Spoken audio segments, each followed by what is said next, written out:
Bonjour à toutes et à tous et bienvenue sur Le Média.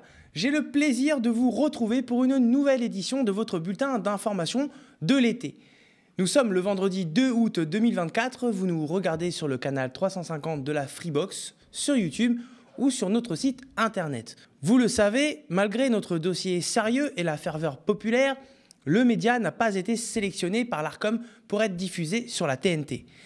Mais nous ne lâchons pas le combat et nous engageons un recours. Après le renouvellement de CNews, 6 chaînes sur 15 au groupe Bolloré ou encore l'arrivée de Réel TV, chaîne du milliardaire Daniel Kretinsky.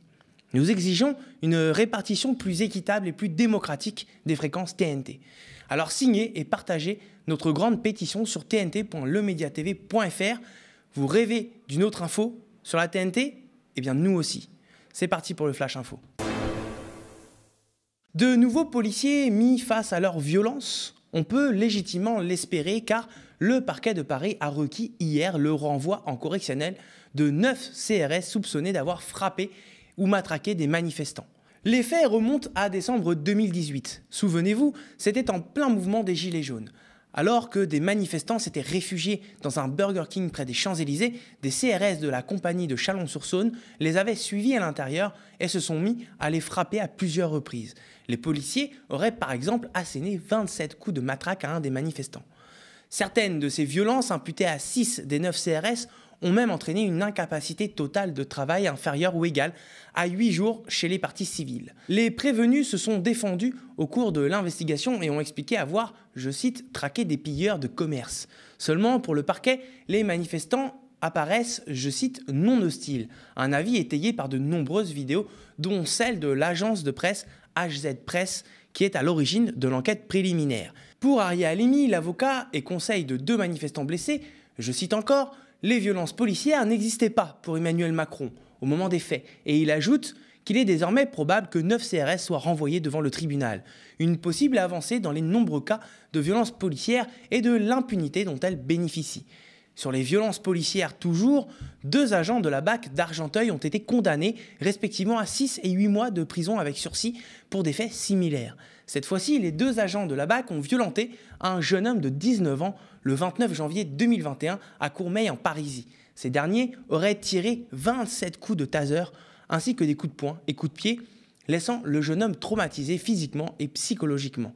De son côté, le ministre de l'Intérieur démissionnaire, Gérald Darmanin, a annoncé par on ne sait quel pouvoir que les dispositifs supplémentaires mis en place à Saint-Denis seront maintenus après les Jeux Olympiques. On l'écoute. Je rappelle les moyens extrêmement importants qu'a mis l'État de manière générale dans la sécurité en Seine-Saint-Denis, à Saint-Denis en particulier, qui vont rester après les Jeux Olympiques, puisque depuis mon arrivée au ministère de l'Intérieur, c'est 30 policiers de plus au commissariat de Saint-Denis, dans la ville de Saint-Denis, qui vont rester ici à Saint-Denis, puis une aide importante pour la ville qui fait des efforts importants en matière de sécurité avec sa police municipale, mais notamment de caméras de vidéoprotection, puisque c'est plus d'1 million d'euros que l'État a débloqué pour la ville de Saint-Denis pour aider à la décision et à la lutte contre la délinquance. De quoi continuer à marginaliser et criminaliser la population de Seine-Saint-Denis, elle-même fréquemment impactée par les dérives policières. C'est la polémique de la honte qui émaille actuellement les Jeux Olympiques. Une polémique misogyne, transphobe et raciste. Vous avez sans doute tous vu ces images qui tournent sur les réseaux sociaux.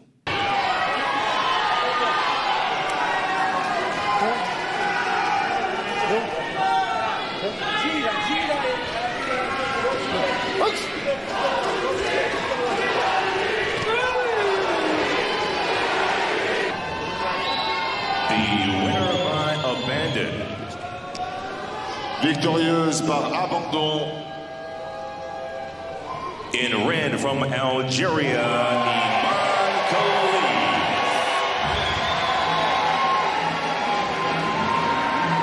Après 45 secondes de combat seulement, la boxeuse italienne lève le bras et demande l'abandon après un coup au visage envoyé par son adversaire Iman Khelfi.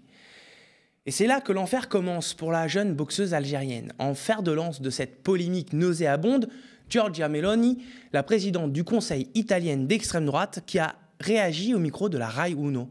Elle remet tout simplement en cause le niveau de testostérone d'Iman Khelfi et explique que la compétition n'est pas équitable, qu'une athlète avec des attributs masculins, selon ses dires, ne devrait pas concourir dans des compétitions féminines. Et voilà que pour avoir simplement gagné, Iman Khelfi se retrouve humilié par la terre entière. Stars, personnalités politiques, influenceurs d'extrême droite ou conservateurs s'y mettent en grand nombre. Donald Trump a réagi sur son réseau perso Truth Social en écrivant, je cite, « Je garderai les hommes hors du sport féminin ». Rien que ça. Il n'en fallait pas plus donc pour lancer une polémique et un raid misogyne, raciste et transphobe.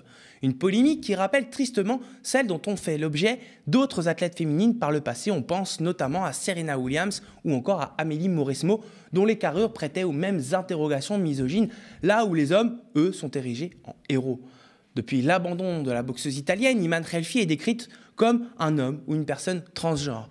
En fait, la jeune femme serait atteinte d'un syndrome d'hyperandrogénie, qui consiste en un excès d'hormones masculines, dont la testostérone.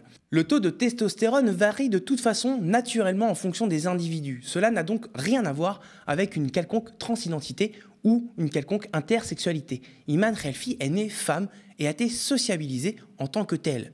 Le CIO ne dit pas mieux puisqu'il est rapidement monté au créneau pour défendre la jeune athlète. Dans un communiqué publié sur X, le comité olympique explique, je cite, que tous les athlètes participant au tournoi de boxe des Jeux olympiques de Paris respectent les règles d'éligibilité et d'inscription à la compétition. Comme pour les compétitions de boxe olympiques précédentes, le sexe et l'âge des athlètes sont basés sur leur passeport.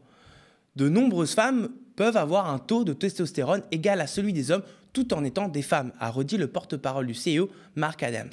Quand bien même une athlète serait une femme transgenre, l'association des journalistes LGBT rappelle qu'il n'y a aucune preuve scientifique permettant de démontrer qu'une femme trans aurait un avantage sur une femme cisgenre. Il n'y a pas non plus de consensus scientifique sur le fait qu'un taux élevé de testostérone conférerait un quelconque avantage. La polémique a enflé car la Fédération internationale de boxe, l'IBA, avait exclu Iman Khelfi des mondiaux de 2023 car elle avait échoué à répondre aux tests mis en place par la Fédé. Mais ces tests n'incluaient pas la testostérone, a expliqué l'IBA dans un communiqué publié sur son site internet le 31 juillet dernier, sans en dire davantage sur les critères qui ont poussé cette fédération à exclure Iman Khelfi des mondiaux 2023. On rappelle à toutes fins utiles que l'IBA, à cause de financements opaques, de son intégrité sportive douteuse et d'accusations de corruption, n'est plus reconnue par le CIO depuis 2019, décision validée par le tribunal administratif du sport, le TAS, en juin 2023, qui avait alors rejeté le recours intenté par l'IBA. Bref, tout ceci n'est qu'une polémique raciste, misogyne, transphobe et intersexophobe de plus, instrumentalisée par l'extrême droite, qui ne peut supporter de voir une femme algérienne gagner un match ou une compétition sportive et donc potentiellement de remporter une médaille d'or aux Jeux Olympiques. 2 religieux ont été arrêtés pour violences sexuelles après avoir organisé un cambriolage pour faire disparaître les preuves en Italie. 2 hommes ont été victimes d'un cambriolage près de Naples. La cible, des téléphones sur lesquels pouvaient se trouver des messages compromettants et qui pourraient faire office de preuve dans une affaire de violence sexuelle par des religieux. Les victimes ont immédiatement fait le lien avec les violences sexuelles que leur ont infligées des frères franciscains dans des institutions pour lesquelles ils travaillaient, explique le parquet de Naples. L'enquête ouverte a révélé les agressions perpétrées au sein de plusieurs monastères, dont la basilique Sant'Antonio da Fragola. Le Parisien, avec l'AFP, explique que les écoutes téléphoniques ont par ailleurs révélé que le cambriolage avait été ordonné pour voler aux 2 hommes donc leur téléphone contenant des images et des discussions pour le moins embarrassantes et qui étaient susceptibles de créer de sérieux problèmes à certains religieux des monastères. Les écoutes ont également établi que le curé da Fragola, qui a été arrêté jeudi, avait commandité le cambriolage. L'archevêque de Naples, Mimmo Battaglia, a indiqué jeudi dans un communiqué avoir suspendu le curé. Merci d'avoir suivi ce bulletin d'information. Vous le savez, notre candidature à la TNT, portée par une alliance inédite de médias indépendants, mais aussi par les 4000 sociétaires de notre coopérative, a été rejetée par l'Arcom. Et ce, malgré un dossier solide, original et financé. Alors même que nos médias étouffent sous la domination oppressive de milliardaires, l'Arcom choisit le statu quo. Le groupe Bolloré conserve 6 fréquences sur 15. Et bien entendu, CNews, la multicondamnée, demeure. L'Arcom préfère aussi offrir un canal au milliardaire tchèque Daniel Kretinsky qui, on le rappelle, s'est enrichi dans les rachats de centrales à charbon hyper polluantes et qui depuis se construit un petit empire sur le modèle classique fondé donc sur l'hyperconcentration médiatique comme avec Marianne, Elle ou Franc-Tireur. Bref, tout change, mais rien ne change. Aucune solution n'est apportée au problème de concentration, de manque de pluralisme et de diversité des médias télé présents sur ces fréquences et qui appartiennent à toutes et tous. Mais le média n'est pas seul. Fort d'une puissante dynamique citoyenne, nous allons tout à la fois renforcer notre projet éditorial et conforter notre modèle, mais aussi engager très vite un recours. Nous exigeons une répartition plus équitable et plus démocratique des fréquences TNT. Signez et partagez notre grande pétition sur tnt.lemediatv.fr. Force à nous, force à vous qui nous regardez, qui nous partagez, qui nous aimez, qui nous financez. Sur ce, je vous souhaite une très belle soirée sur le média.